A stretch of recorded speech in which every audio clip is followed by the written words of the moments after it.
dia, não importa o horário que você vai estar escutando esse podcast, desde que você escute esse podcast. Estamos começando o nosso primeiro podcast da Vértice. Eu, Francine, e Eric e André. Boa noite, Eric. Boa noite, André. Boa noite, Fran. Boa noite, André. Boa noite, todo mundo. Boa noite a todos. Boa noite, nossos ouvintes. Boa noite, Francine. Boa noite, Eric. É um prazer estar aqui com todos vocês. A gente só falando aqui, tá, gente? Que a gente tá gravando à noite, por isso que a gente tá dando boa noite pra vocês. Exatamente. Bom, esse vai ser o nosso primeiro podcast. Eu acho legal a gente falar um pouquinho sobre a Vértice, pra quem tá começando a acompanhar a gente agora, porque a gente começou agora, né? Nossa ideia da Vértice surgiu de conversas, né? A princípio entre eu e o André. A gente queria fazer jornalismo de forma independente. No início a gente tinha até outro nome, né? O nome ia ser Spotlight. A gente viu que esse nome não era muito bom. A gente foi pensando, foi amadurecendo a ideia. Em seguida veio o Eric, se integrou no grupo, trouxe o nome Vértice. E é isso. Nossa ideia é que a Vértice seja um coletivo de jornalismo. E o nosso primeiro passo vai ser o podcast, né? Que vai ser um espaço onde a gente vai não só comentar os desdobramentos do noticiário político, mas também promover debates, trazer convidados. A gente quer fazer entrevistas e são muitas ideias.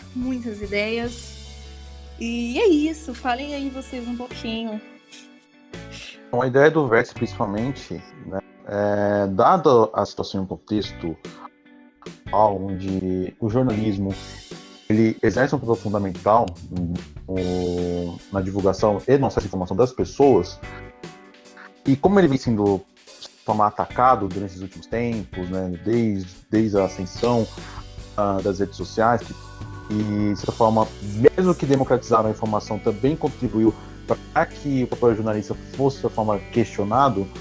Então a Vértice nasceu com uma tentativa também de defender os valores também da liberdade de imprensa e também os valores democráticos. Exatamente. A princípio, a gente iria tratar disso, né? De liberdade de imprensa. E aí, depois, a gente resolveu abrir, fazer algo um pouquinho mais amplo, mas a nossa origem tá nisso, né? Na vontade de, digamos assim, de defender o jornalismo profissional. O bom jornalismo.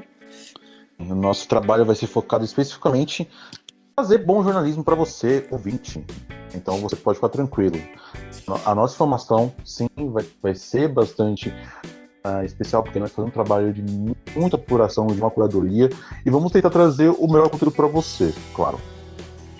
Exatamente. E não só isso, mas há também uma questão que é do nosso tempo, que diz respeito à confusão eterna entre opinião e fato, né? E é preciso e é claro que cada um de nós, todo cidadão, pode estabelecer as suas opiniões, os seus julgamentos, mas sempre amparados em fatos.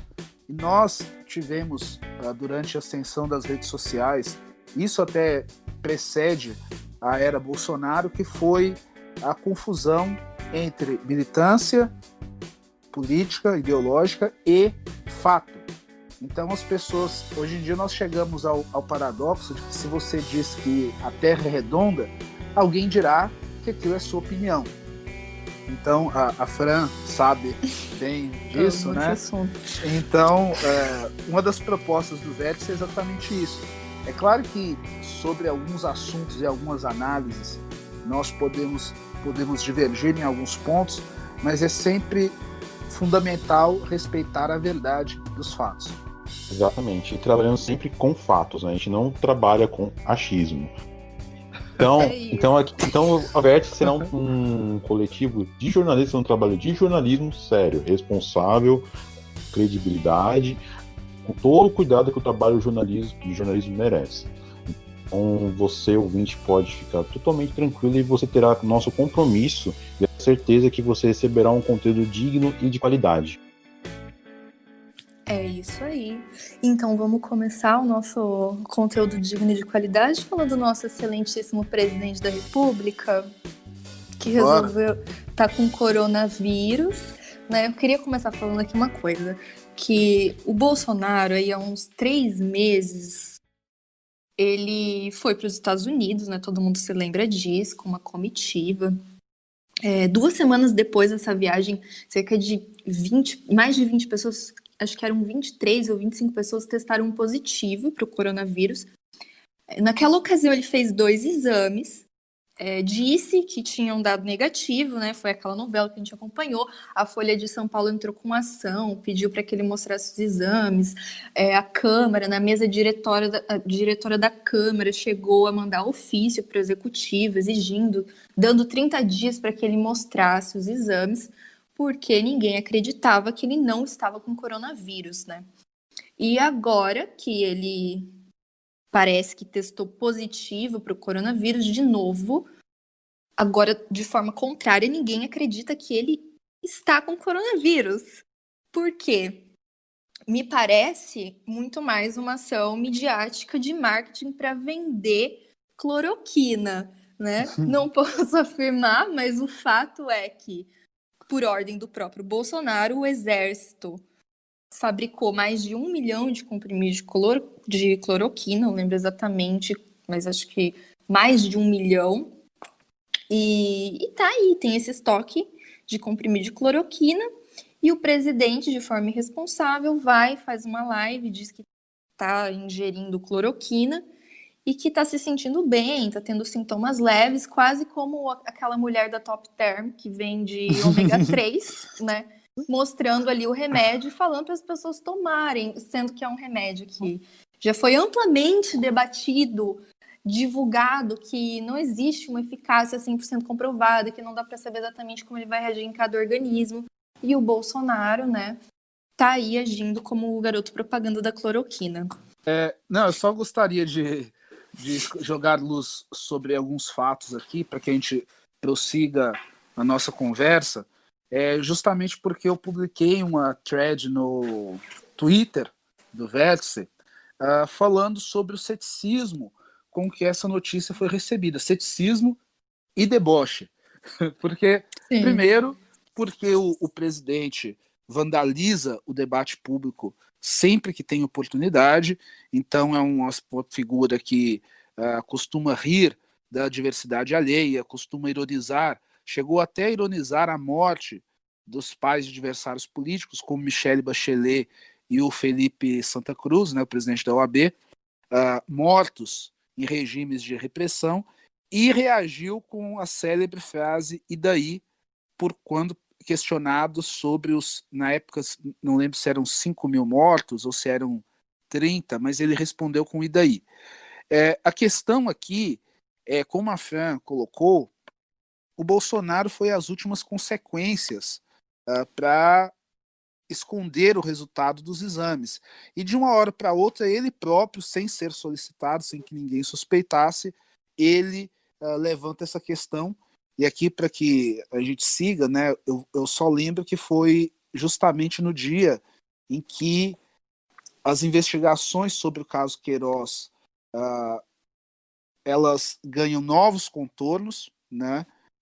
Toda essa complicação, fora a questão política, a pressão que é permanente sobre o grupo presidencial.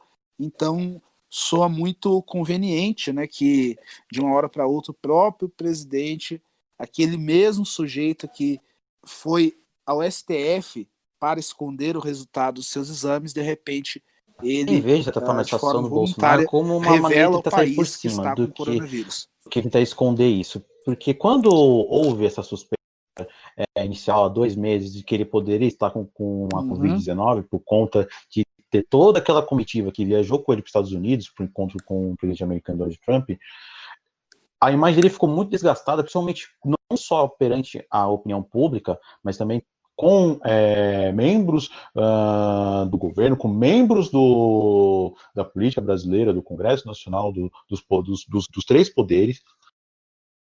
E isso desgastou muito a imagem do próprio Bolsonaro. Então, se ele tentasse novamente fazer uma tentativa de esconder a situação de que ele estivesse com a Covid, na minha visão, talvez gerasse uma repercussão até pior para ele. Então, dessa maneira, acredito eu, vendo dessa forma, ele admitindo talvez que de coronavírus seja até uma forma dele tentar tirar esses possíveis esses possíveis ataques, questionamentos que ele poderia receber por parte de agentes públicos, de debate público, para tentar desviar um pouco esse foco. E, ao mesmo tempo, ele também devagar sobre a questão da cloroquina, porque o Bolsonaro hoje eu acredito, acho que ele é o principal propagador da cloroquina, não no Brasil, no mundo.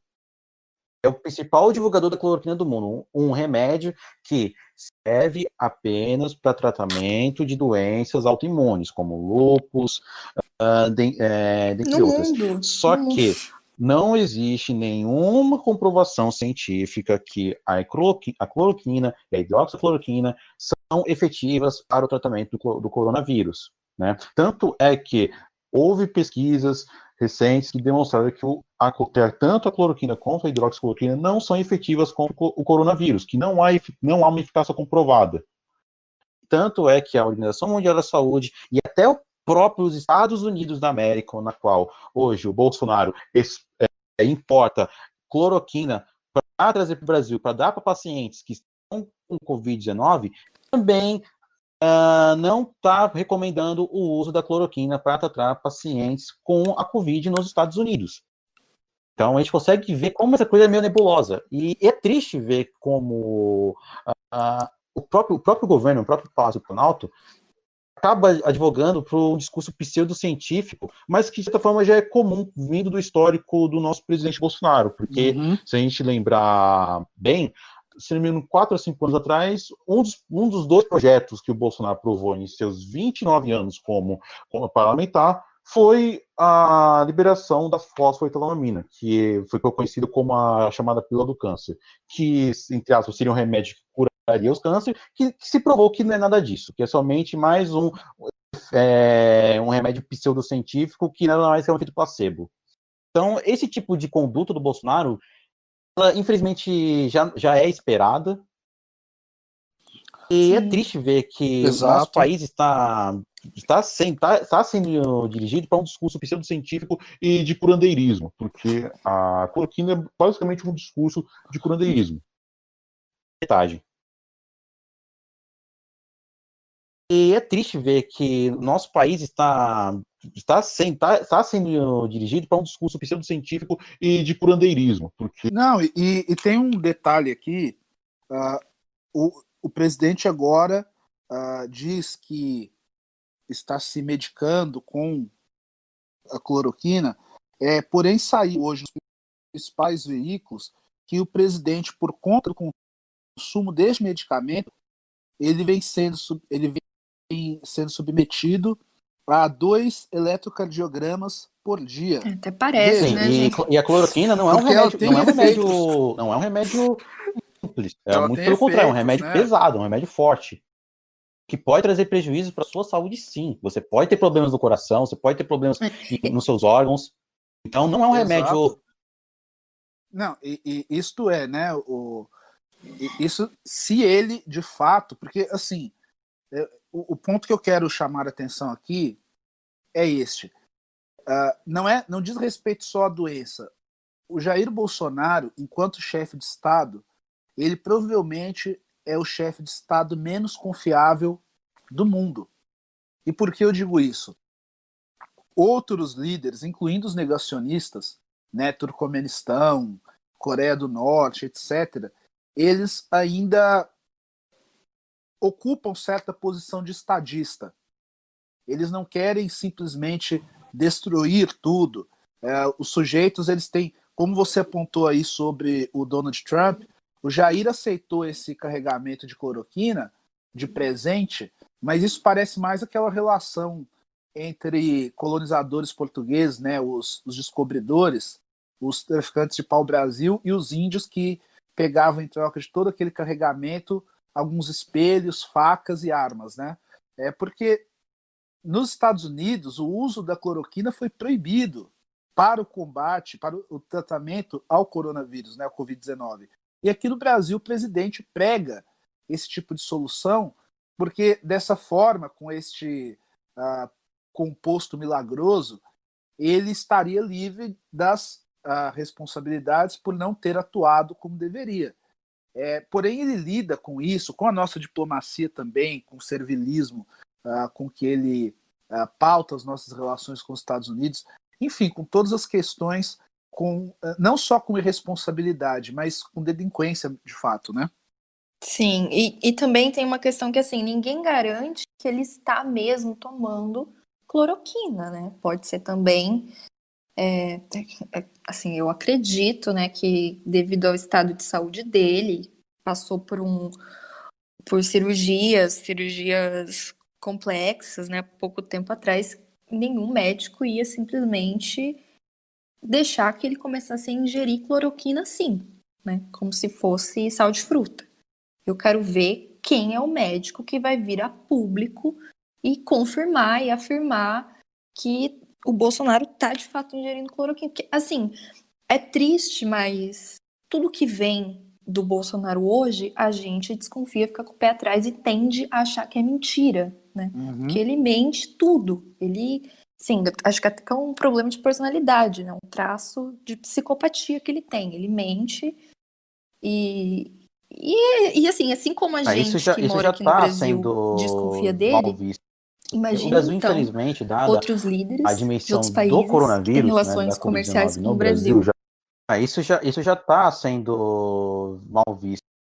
O Brasil, infelizmente, dada a dimensão do coronavírus, né, da Covid-19 no Brasil, já que o Brasil tem mais de 1,5 milhão de casos de Covid, e assim, se a gente olhar bem, o Brasil tem quase cerca de 10% dos casos de Covid no mundo. Então, isso é bem. E nem chegamos no pico. Muita Então, coisa. e estamos ainda na possível ainda no pico, estamos chegando ainda no pico ainda do contágio. Né? Ainda pode vir chegar uma segunda onda. E já está começando a ter uma movimentação, principalmente em consulados e também em aeroportos, até países como o próprio Estados Unidos, de barrar brasileiros. Né? Os Estados Unidos, exatamente. A Itália barrou, né? A Itália barrou outros Sim, 12 o países, Brasil. mas enfim, o Brasil foi barrado, né? E perceba que a consequência deste negacionismo, dessa postura kamikaze, ele adquire certos contornos nefastos, como aquela secretária do Paulo Guedes, que confessou que para eles, do governo, seria vantajoso que morressem alguns idosos, alguns milhares de idosos, porque isso desafogaria o sistema previdenciário. Só que as consequências não ficam por aí. Hoje nós temos, por exemplo, a China, que barrou, que anunciou a suspensão na compra de carne brasileira, porque o país é considerado infectado pelo coronavírus. É óbvio que aqui nós temos retaliação comercial também por conta de imposturas do governo Bolsonaro, que importou teorias conspiratórias que pregam esse antagonismo à China. E aqui não significa que nenhum de nós aqui tenha qualquer simpatia pelo Partido Comunista Chinês, mas é uma coisa óbvia, você não se mete em questões geopolíticas dessa forma. O que funciona para o Trump não funciona para nós. Nós temos que entender o nosso lugar no mundo.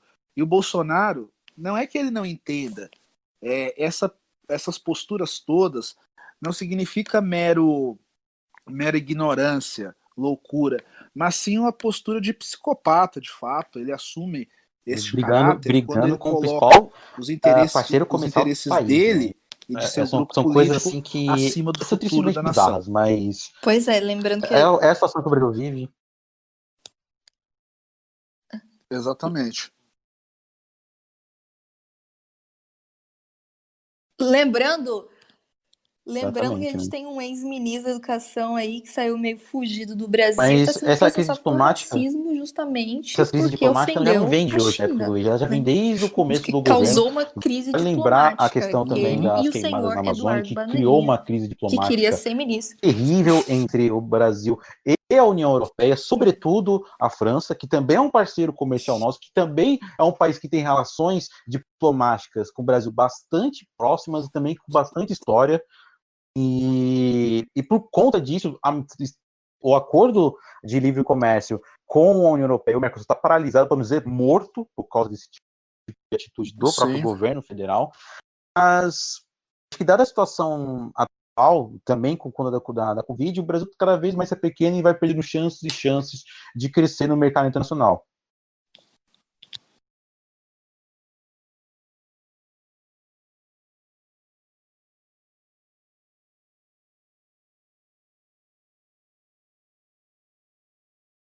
Não, o Brasil ficou, inclusive, fora daquele grupo que reunia 50 países com o propósito de reorganizar a economia no período pós-pandemia.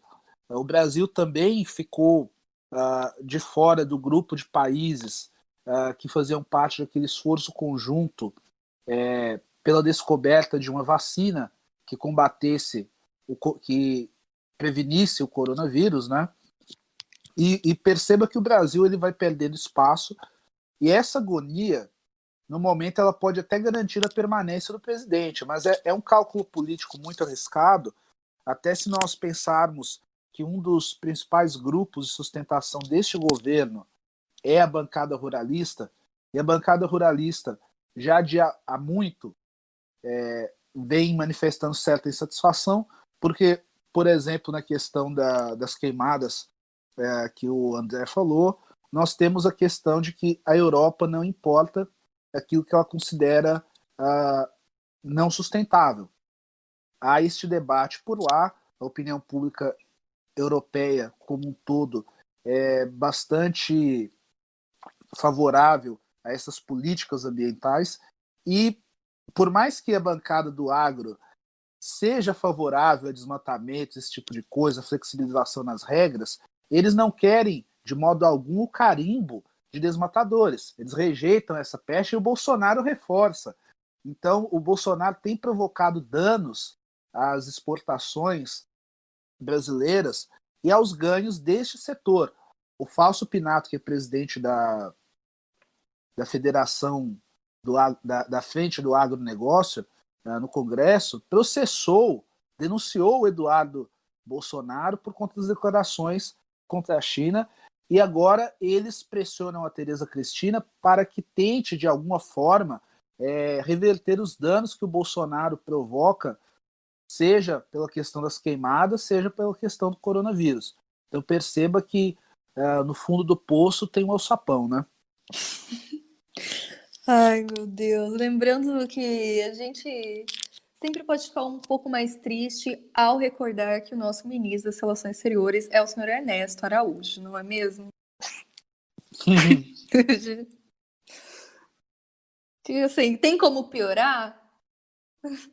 Tô só lembrando que sempre dá para piorar aí nas relações internacionais do Brasil.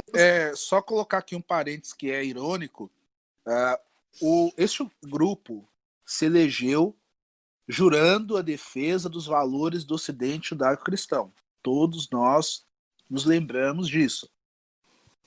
Porém, agora, nos organismos internacionais, na ONU, podem acompanhar que o nosso país está votando junto com os países islâmicos contra direitos de mulheres, de minorias, etc., direitos humanos, enfim. Junto com a Arábia Saudita. É isso que virou o Brasil, pois né, gente?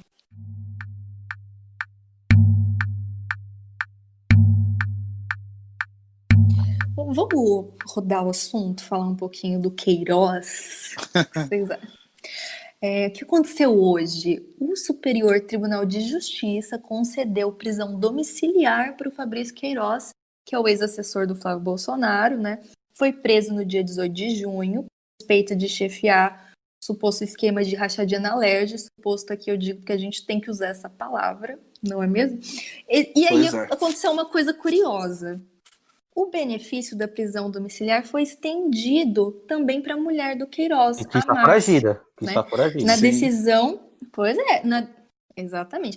O STJ concedeu o benefício, presumindo que a presença da Márcia é recomendável, porque o Queiroz está se recuperando de um câncer e tal. O Queiroz é suspeito dos crimes de peculato, lavagem de dinheiro, ocultação de patrimônio e organização criminosa, né? Ele foi preso no dia 18 de junho em Atibaia, denunciado, inclusive, Pelo pela Olavo de Carvalho, Heloísa pra de quem não sabe. Carvalho, maravilhosa. E estava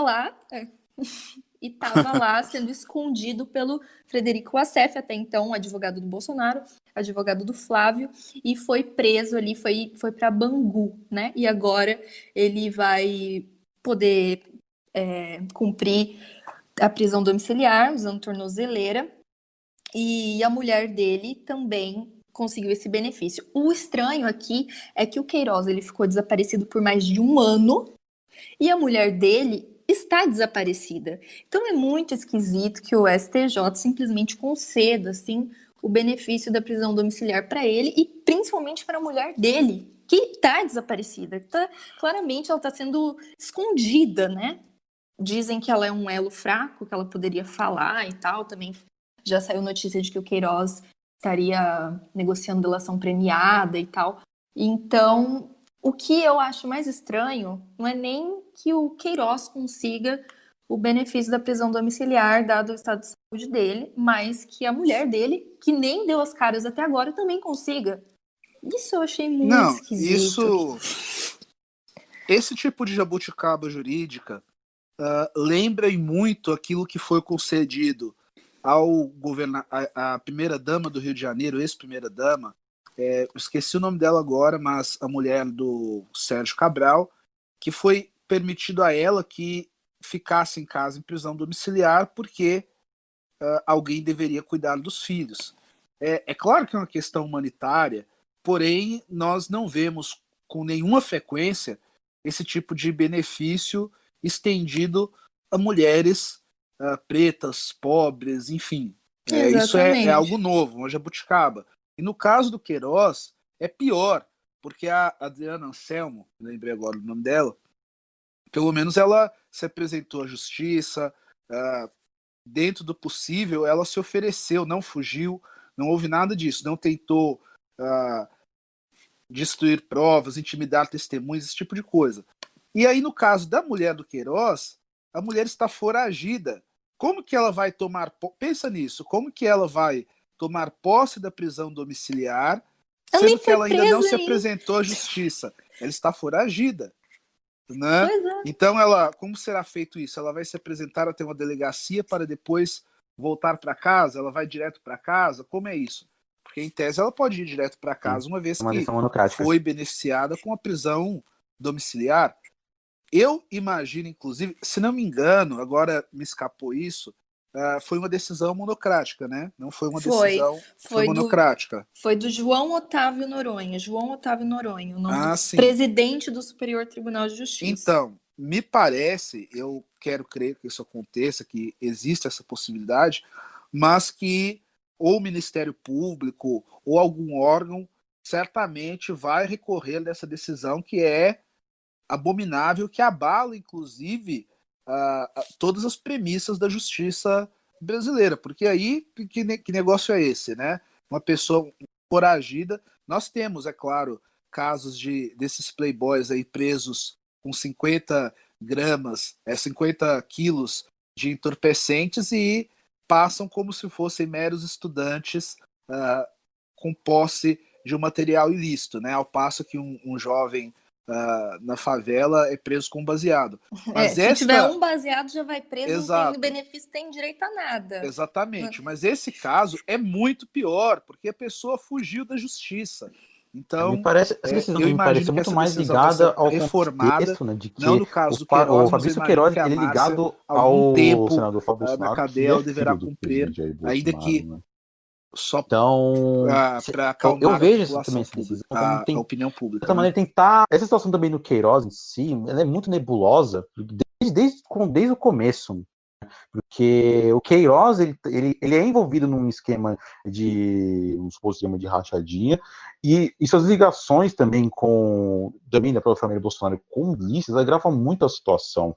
Então, eu espero que a justiça também reveja essa decisão para tentar pelo menos tirar a prisão domiciliar no mínimo da esposa do Fabrício Queiroz. Da Márcia, né? Porque no caso do Queiroz, por mais que seja revoltante por ele ter ficado foragido, ficou quase um ano foragido, por mais de um ano, Isso.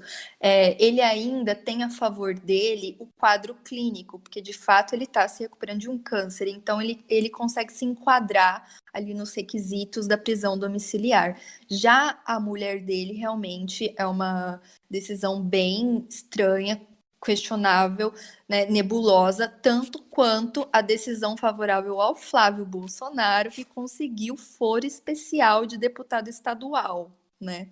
Na investigação das rachadinhas. Também foi algo bem, bem estranho e que não faz nenhum sentido jurídico e que estão tentando aí recorrer para ver se vão conseguir reverter, mas por enquanto a situação é essa, né? A gente vê que tem alguns órgãos, alguns juízes, promotores, pessoas dentro do sistema judiciário que estão militando, né? Que parece que estão militando e indo contra até jurisprudência do STF. Então, Não, é uma situação bem complicada. O magistrado que concedeu a decisão favorecendo Flávio tinha relações de proximidade com a família Bolsonaro. Então, é o mesmo caso, inclusive, da delegada da Polícia Civil, se não me engano, da Polícia Civil, né? Que disse que não iria cumprir os mandatos de prisão do Queiroz porque aquilo poderia provocar um abalo nas instituições. Em que uma coisa se relaciona à outra, né? De onde que ela tirou esse tipo de argumento para não cumprir o mandato de prisão? E isso atrasou a operação, né? Mas aí perceba também uma coisa: o bolsonarismo, neste aspecto, o grupo do presidente Bolsonaro, que, como repete sempre o Marco Antônio Villa, não existe Flávio Bolsonaro, não existe Eduardo, não existe Carlos. Existem gabinetes avançados do Jair. É uma holding parlamentar, né? Uma holding política. Então, perceba que eles já não se esforçam tanto para negar os fatos, para alegar inocência, mas sim para atrasar, para protelar a decisão da justiça, que será inevitável. As investigações seguem e certamente o desfecho será desfavorável para eles de alguma forma.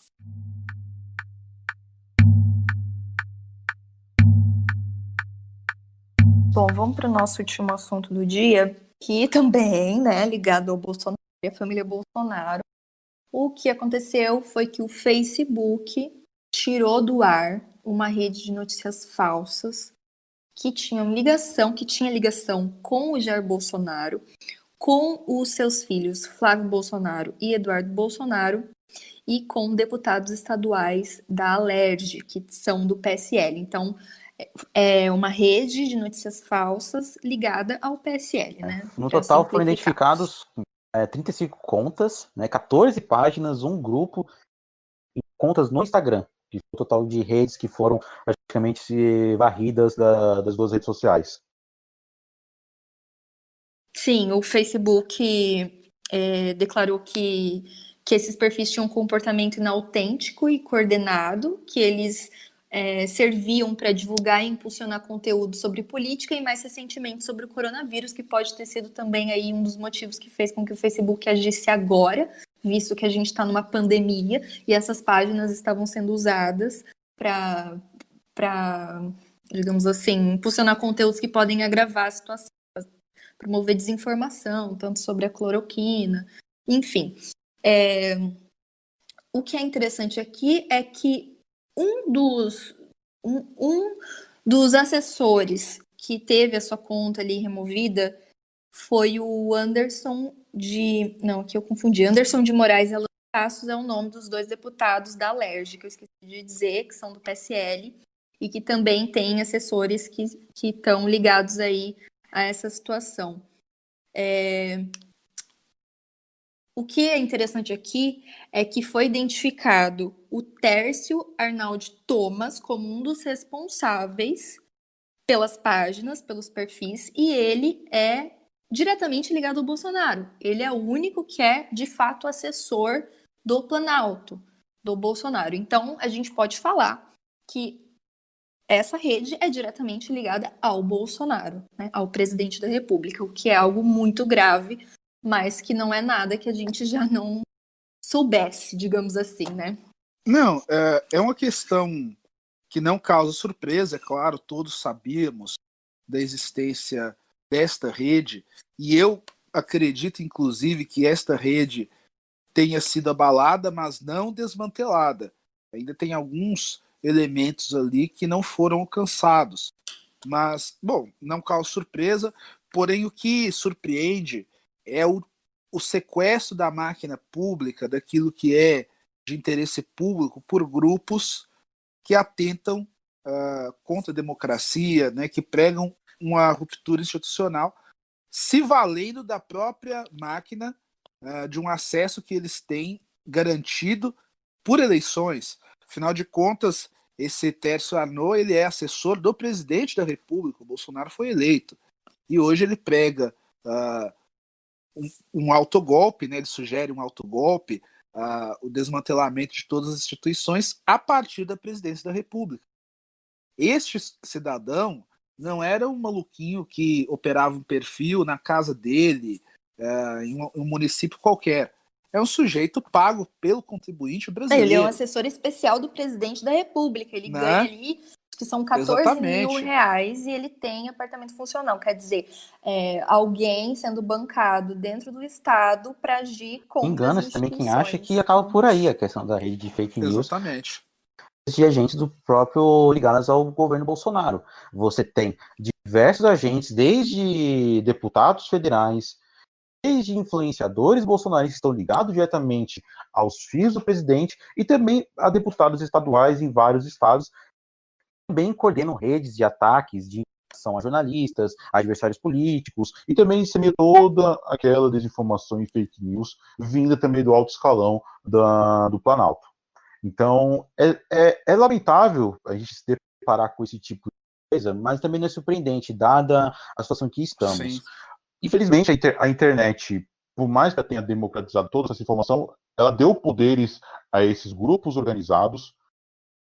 Hoje, utilizam para veicular desinformação. E essa desinformação não é só a respeito também de política, essa desinformação também, inevitavelmente, recai em assuntos seríssimos, como o próprio coronavírus, como a própria Covid, como já aconteceu de grupos bolsonaristas veicularem que caixões vazios estavam sendo enterrados no norte, que na verdade os enterros eram falsos, tudo isso para desestabilizar o governo e dizer que está morrendo muita gente, quando na verdade não está morrendo ninguém. Todo mundo sabe que isso é uma mentira, mas essas próprias pessoas utilizaram essa mentira para tentar vender uma narrativa política e tentar diminuir a gravidade da situação. Então, uma coisa que é importante, que o próprio ministro Alexandre de Moraes disse recentemente também no caso das intimidações que ele sofreu por parte de grupos radicais, de que a liberdade de expressão não é liberdade para você mentir. A liberdade de expressão requer uma responsabilidade legal. Você não pode utilizar essa liberdade de expressão para mentir, para você enganar as pessoas.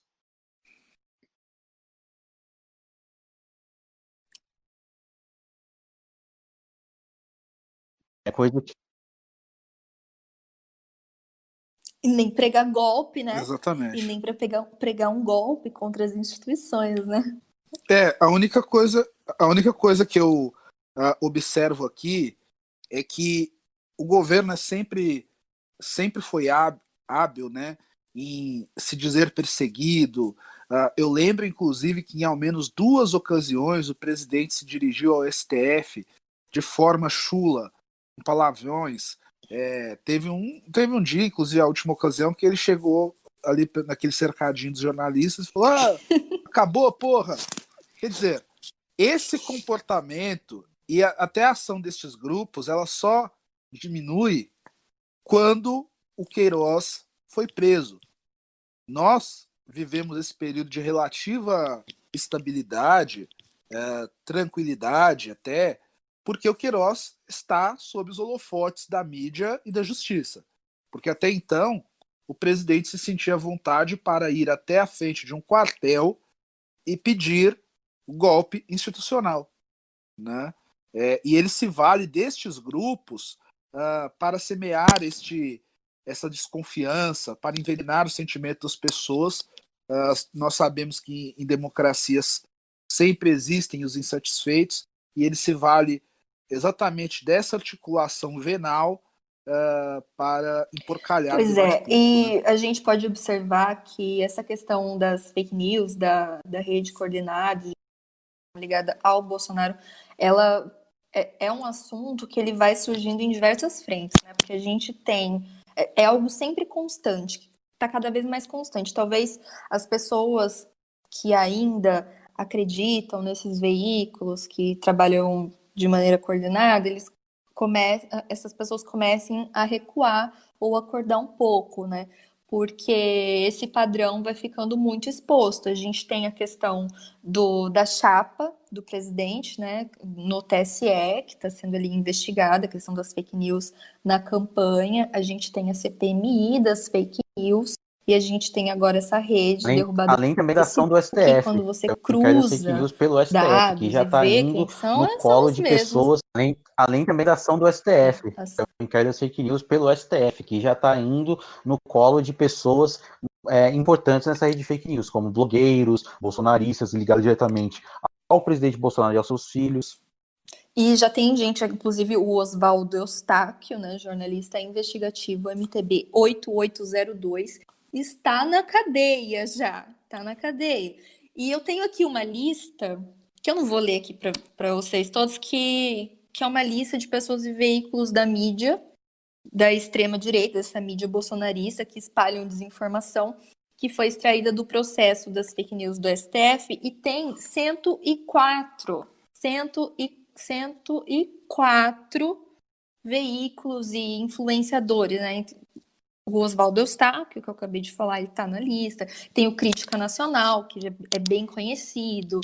Tem o Bernardo Kister, que a gente conhece, a Sarah Winter, o Alan dos Santos, né, o Pavão Misterioso e tantos outros veículos, né, o Terça Livre, que já estão bem conhecidos, e outros tantos que a gente nunca nem ouviu falar na nossa vida.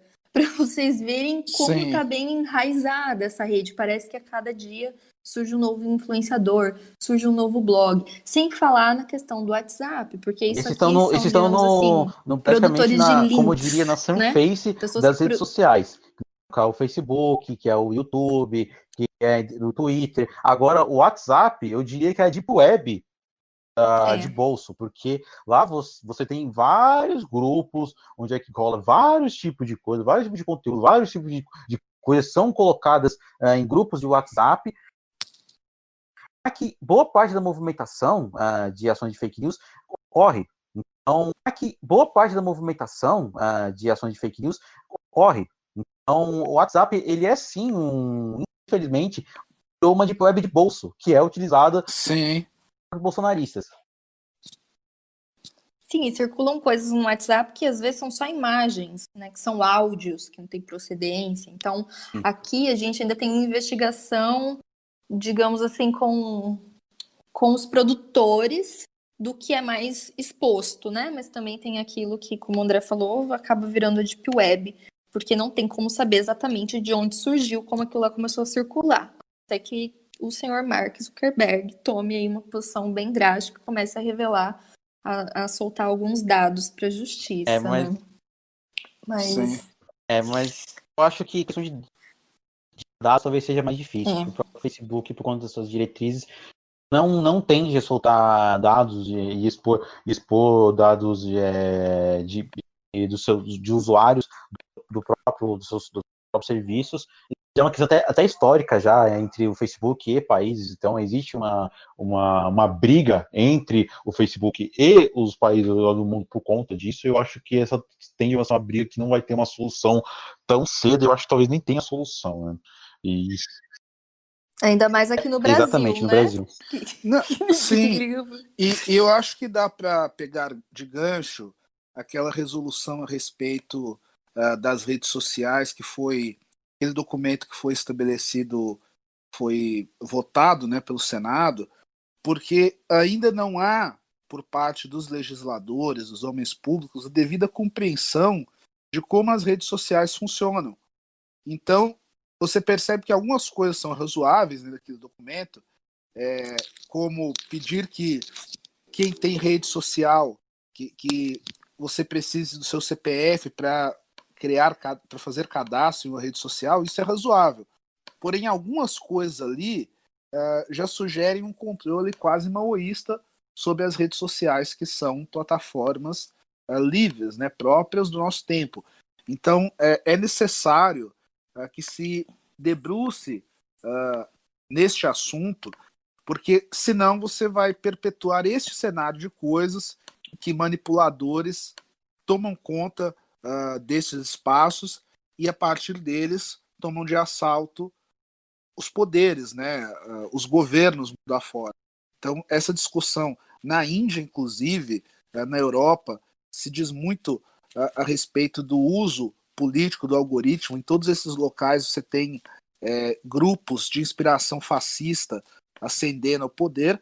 Agora parece que a coisa 2020 parece que abalou um pouco essa tendência, né? Pelo menos impôs um desafio maior, porque até então eles só vinham ganhando. O Brasil aqui no Brasil teve um grupo tendência fascista ainda. que Você ascendeu vê no poder e grupos lá segue, de né? extrema direita também Tá lá até crescendo agora. no ambiente da Então. internet, sobretudo também com discursos cada vez mais extremos, discursos de ódio, com discursos xenofóbicos, discursos conspiratórios também.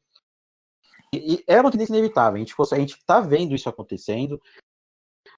As redes sociais também, principalmente o Facebook, entre outros, não tomam atitudes drásticas com relação a isso. Muitas vezes elas acabam sendo míopes com relação a crescimento de grupos radicais em suas próprias redes sociais.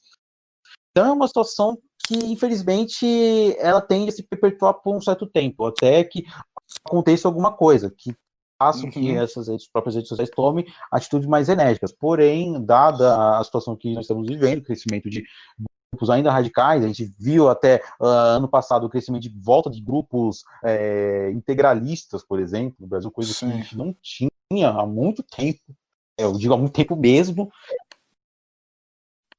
Exatamente, exatamente, com voz, com presença. Hoje discursos desses são cada vez mais acessíveis. Pelo menos assim, não à luz do dia, né? WhatsApp, não com tanta o próprio expressão, Facebook, né? de uma certa forma, também tem todas as redes sociais. Então, é triste ver esse tipo de coisa. Eu não estou em nenhum momento defendendo que as redes sociais têm que ser com o WhatsApp, o próprio Facebook, de uma certa forma, também tem todas as redes sociais. Então, é triste ver esse tipo de coisa. Eu não estou em nenhum momento defendendo que as redes sociais têm que ser controladas pelo governo, tem que existir um controlador que regule todas as redes sociais. Eu não estou defendendo isso, mas estou dizendo que, dada a situação atual, está chegando ao ponto em que cada vez mais grupos radicais estão, sim, crescendo nas redes sociais, estão conseguindo adeptos, e isso, sim, é preocupante. E se não forem tomadas medidas para conter esse avanço, a coisa tende a piorar nos próximos anos. Sim. E esses grupos, eles se protegem, né? Eles se escondem atrás de uma defesa da liberdade de expressão que não é verdadeira, porque é o que eles estão, assim, é preciso que exista uma solução, que se chegue numa solução que tenha um limite para a atuação de certos grupos nas redes sociais, até porque chega um ponto onde não é liberdade de expressão. E eles se colocam como, ai, nossa, estão acabando com a nossa liberdade de expressão. Liberdade de expressão. Não, você ser racista não é liberdade de expressão. Você ser misógino não é liberdade de expressão. É crime, entendeu? Então é preciso que exista um limite. E se esse limite não vem... A liberdade de expressão não é um fim em si mesmo. A liberdade de expressão é um meio. Assassinar a reputação da oposição, né, de opositores específicos, não é liberdade de expressão. Ficar enchendo a mensagem... Exatamente. Juntar o grupo de incel para fazer ataque coordenado, para infernizar a vida das pessoas, que enchendo o inbox, falando que vai matar, que vai isso, que vai aquilo. Isso não é liberdade de expressão, nunca foi e nunca será, né? Temos o caso da Lula Aronovitch, inclusive, que empreendeu uma verdadeira batalha. A mulher levou anos, porque ela era ameaçada constantemente, ela e a família, ameaçados, assediados nas redes sociais, dados expostos, ameaças, enfim. E finalmente agora, um deles, agora não, ano passado, se não me engano, um deles foi preso, né? Mas perceba como que a justiça é lenta. Não é possível que eu não gosto de determinada figura pública, e eu invento notícias a respeito dessa pessoa, me escondo sob perfis diversos e ataco essa pessoa, ameaço a integridade física, a família, exponho dados. Isso é uma situação absurda. Muitas dessas pessoas, inclusive, estão relacionadas a estes grupos extremistas ou mesmo a esses fóruns, né, esses channels, enfim. É uma discussão ampla que a gente pode retomar com foco em outra oportunidade, mas isso não é liberdade de expressão. E estas pessoas sabem disso. Eles sabem que isso não é liberdade de expressão, tanto que eles odeiam a liberdade de expressão e querem acabar com ela. Eles fazem esse tipo de coisa, e eu tenho certa propriedade neste assunto, porque eles declaram categoricamente que esta ação violenta nas redes é exatamente para calar os adversários, para silenciar, para que as vítimas percam o interesse no debate. Entendeu? Então, não é liberdade de expressão.